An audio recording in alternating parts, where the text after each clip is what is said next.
একটি নাম, অ্যাড্রেনালিন, যাকে বিশেষায়িত করা হয় সাহস আর গতির মহাযজ্ঞ হিসেবে। রাশিয়ার সাইবেরিয়ায় শুরু হয়েছে বছরের সবচেয়ে রোমাঞ্চকর সিল্ক ওয়ে ইন্টারন্যাশনাল র্যালি। এবারের এই উৎসবে অংশ নিচ্ছে 15টি দেশের মোট 101টি টিম। ইরকুতস্ক শহরে জমকালো উদ্বোধনের মধ্য দিয়ে যাত্রা শুরু।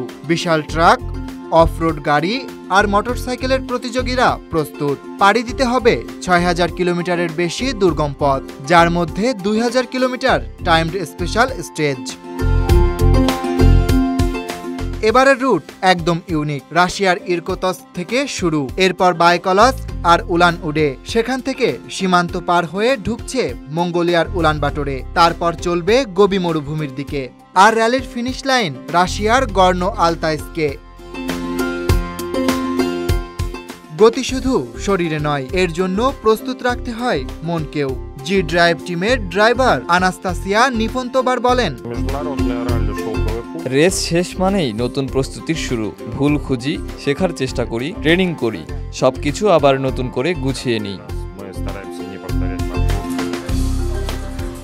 গতি, ধৈর্য আর সাহসের এই লড়াই চলবে 12 থেকে 22 জুলাই পর্যন্ত। এই র্যালি শুধু প্রতিযোগিতা নয়, এ এক বিশ্ব সংস্কৃতির মিলন মেলা। একসাথে চলা সিল্ক ওয়ে র্যালি প্রমাণ করে গন্তব্য নয়, বরং যাত্রাই আসল। Aritra Basu, desk report.